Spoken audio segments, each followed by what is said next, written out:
Por décadas hemos visto que los hilos del Congreso de la Unión los movían los priistas y los panistas. Pero dentro de 2 meses la realidad será otra. La primera fuerza en la Cámara de Diputados y en el Senado de la República será la coalición conformada por Morena y sus aliados, el Partido del Trabajo y el Partido Encuentro Social. Ellos tendrán que llevar a buen puerto las promesas del virtual presidente electo Andrés Manuel López Obrador. Para saber cómo se aprobarán estas reformas en el Senado de la República, he invitado esta noche a Martí Batres, senador electo de Morena por la Ciudad de México, donde, por cierto, dicen que habrá llegado la austeridad republicana. Con él vamos a platicar sobre la agenda para la próxima legislatura, la cual tiene como prioridad temas de seguridad, corrupción, austeridad y educación. Quédese conmigo esta noche. El programa va a estar muy bueno. Esto es Frente a Frente, periodismo con responsabilidad. Comenzamos.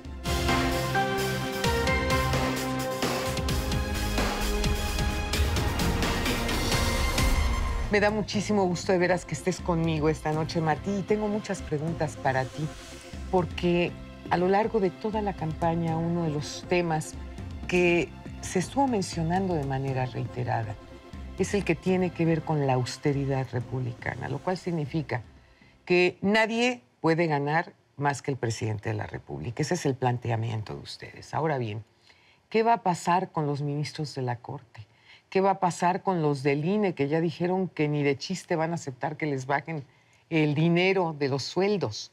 Es decir, ¿cómo se piensa compensar? Y mira cómo te lo pongo.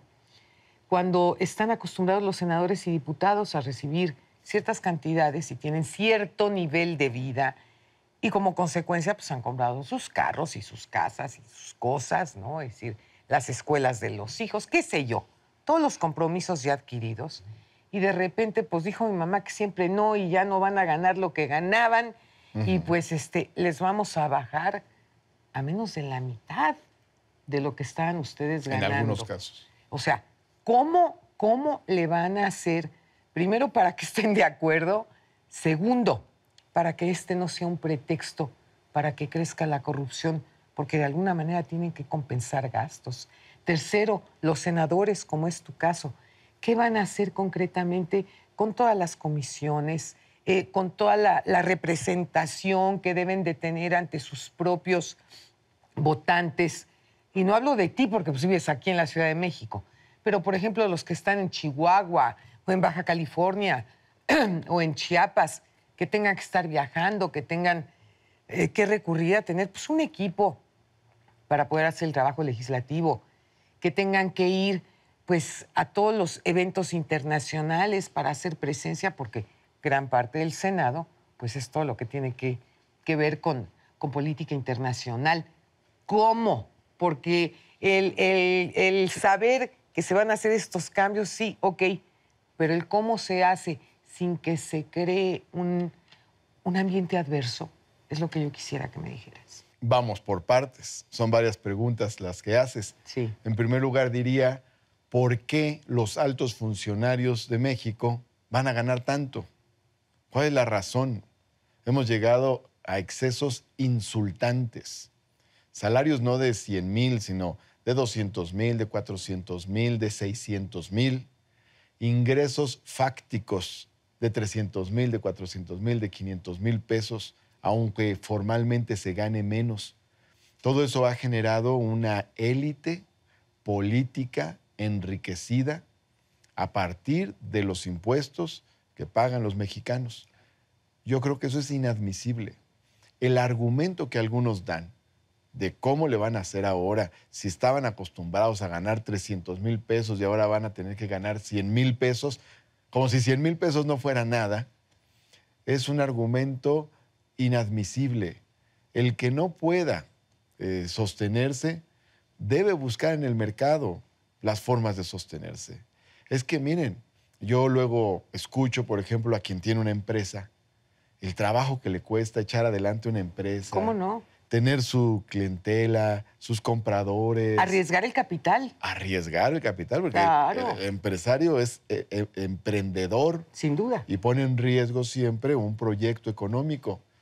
Y obviamente, quien construye un capital, generando empleos, generando riqueza, arriesgando, bueno, tiene un valor distinto al que construye una riqueza cobrando del erario. Me queda claro. Yo creo que el que quiera construir capital, riqueza, fortuna, debe irse a las reglas del mercado. Y a la iniciativa privada, A la finalmente. iniciativa privada, definitivamente a la iniciativa privada. Y quien quiere estar en el servicio público debe saber que el premio en el servicio público no debe ser el económico. El premio en el servicio público debe ser el reconocimiento de la sociedad. Pero ¿cuántos Eso es lo políticos fundamental. conoces que piensan de esa manera, mi Pues querido ahora, Martín? para empezar, el nuevo presidente Ok.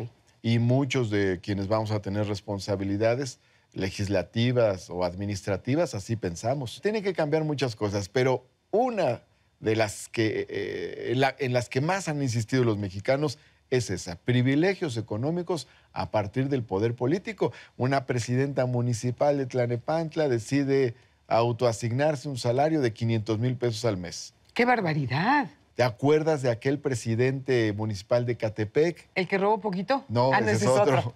No, uno de Catepec, creo que de apellido Pastrana, creo. Ajá. A principios del siglo, por ahí, por el 2002, por ahí, se asignó un salario de 420,000 pesos. No, bueno, eso es una leperada. Eso es absurdo. Insultante. Insultante. Hay muchas necesidades. Sí. Y los recursos públicos deben ser para atender esas necesidades. ¿A dónde deben ir los recursos públicos? Básicamente a programas productivos y 2, políticas sociales. Tocaste otros temas. Hay funciones que desarrollar. Correcto. Cierto. Y se deben de atender. ¿Debe tener un senador un equipo de apoyo? Sí. Sin ¿Debe duda. tener asesores? ¿Debe tener auxiliares administrativos? Sí. ¿Debe tener un senador que vive en Baja California o en Yucatán la posibilidad de acudir prontamente a las sesiones? Sí, también. Claro. ¿Deben ir los senadores a los encuentros bicamerales con senadores de Estados Unidos o al Parlacem o al Parlatino o a estos organismos? Sí, señor. Por supuesto. Pero aún cumpliendo con todo eso, Lolita, sobra mucho dinero, sobran muchos recursos. ¿Qué tal con lo que se gastan, por No, ejemplo, de café y de botanitas? Es una barbaridad, Martín. Y hay algunos lugares donde las botanitas son de superlujo. Sí, claro. Ahora bien, eso se tiene que cortar. Pero la botana grande es otra, ¿no? Sí, claro. Hablando, por ejemplo, de viajes, la gran mayoría de los viajes que realizan los legisladores no son a encuentros parlamentarios internacionales, O sea, a cumplir u con su organismos chamba. parlamentarios. No, te encuentras que se fueron a Dubái para conocer cómo es la realidad tan interesante de allá, que se fueron a París, que se fueron a Moscú, o sea, Oye, yo quiero ser senadora, entonces. es inadmisible. Ya no, porque eso lo vamos a cortar. Exactamente. No, o sea, yo lo he visto porque he sido legislador Sí, claro. y veo cómo los diputados, no he sido senador, pero he sido diputado, y los diputados piden y piden y piden Y viajes. asambleísta también. Forman grupos de amistad y dicen, ya formamos un grupo de amistad, vamos a ir a Argelia, vamos a ir a la Wow. India, vamos a ir. Y se la pasan viajando, Turisteando. turisteando con los recursos públicos. El que quiera turistear, que lo haga con sus propios ingresos. Que le cueste, ¿no? Entonces, ¿sabes ahí cuánto podemos recortar? Cientos de millones de pesos. Los partidos políticos, Martín. Cientos de millones. Los partidos políticos, que ahorita es una voy para allá. leperada lo que se les da a los partidos. Voy para allá, pero en el propio Senado, los recursos, las partidas más grandes son para los grupos parlamentarios. Sí. A ver, si al legislador, en este caso al senador, le pagan su módulo de atención ciudadana Correcto. y tiene recursos para asesores, ¿por qué aparte se le dan estas partidas a los grupos parlamentarios? Esas partidas para los grupos parlamentarios y las comisiones se ejercen de manera libre y discrecional en un 84%. O sea, no tiene ni que comprobar gastos. Ni siquiera se comprueban. Wow. Nada más con la entrega al grupo parlamentario, ya con eso se consideran ejercidos los recursos. Eso tiene que cambiar. Por eso el cálculo que yo hice, a título personal, esto todavía Hay que discutirlo. Sí, no se ha aprobado en el Senado, todavía el Senado ni se instala. Claro. Pero yo hice una propuesta de austeridad y calculo que podrían ahorrarse hasta 2,000 millones de pesos, recortando privilegios de los senadores, seguros de gastos médicos, seguros de gastos, seguro de retiro y seguro de vida. Son 3 seguros que tienen, eso los podemos cortar. También recortando los presupuestos a comisiones, los presupuestos a grupos parlamentarios, los viajes al extranjero, el personal por honorarios que ha crecido hasta en un 200%. Entonces, creo que sí tenemos tela de dónde cortar y ahorrar esos recursos y que se vayan a necesidades sociales para apoyar a los jóvenes, para abrir nuevos espacios en universidades, para generar infraestructura hidráulica, eléctrica, de comunicaciones, energética, etcétera.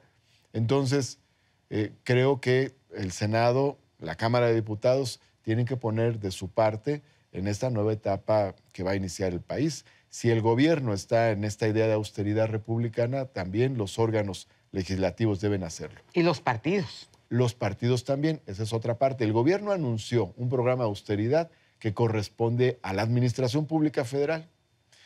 Ahora bien, quienes vamos a los órganos legislativos por parte de Morena, estamos promoviendo un programa de austeridad en los órganos legislativos. Bien.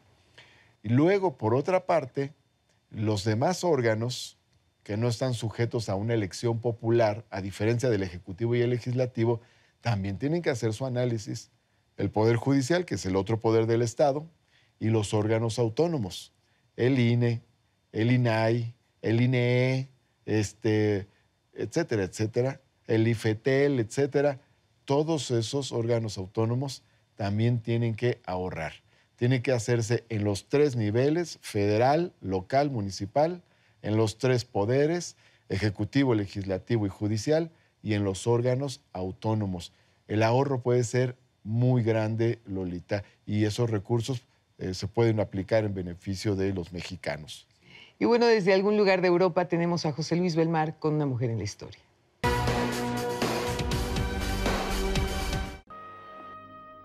Benemérita y dulcísima madre de la patria, fue declarada por Antonio López de Santana la insurgente y revolucionaria mexicana Leona Vicario de Quintana Roo, conocida simplemente como Leona Vicario. Sirvió como espía en la Ciudad de México junto con una organización secreta llamada Los Guadalupes. Dio cobijo a fugitivos, envió dinero y medicinas y colaboró con rebeldes, transmitiéndoles recursos, noticias e información de lo que ocurría en la corte virreinal, hasta que fue puesta en prisión el 13 de enero de 1813. Su testamento lo hizo unos días antes de cumplir 50 años de edad. En él declaraba estar sana, pero que su cuerpo ya resentía las largas peregrinaciones, el hambre, la desnudez y desdichas sin cuento padecidas durante los años de guerra. Leona Vicario murió el 21 de agosto de 1842 en su casa de la capital mexicana. Es la única mujer civil en haber recibido un funeral de Estado.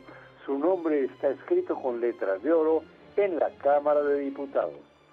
Desde Europa, José Luis Belmar presentó para Frente a Frente a Una mujer en la historia, Leona Vicario. Martí, te agradezco. Gracias, Lolita. Muchísimo que hayas estado aquí conmigo. No se pierda nuestro próximo programa, México y hoy, tiempos de cambio, tiempos de dar la cara, tiempos para hablar frente a frente. Muy buenas noches. Sí, no lo vamos a contar el chiste.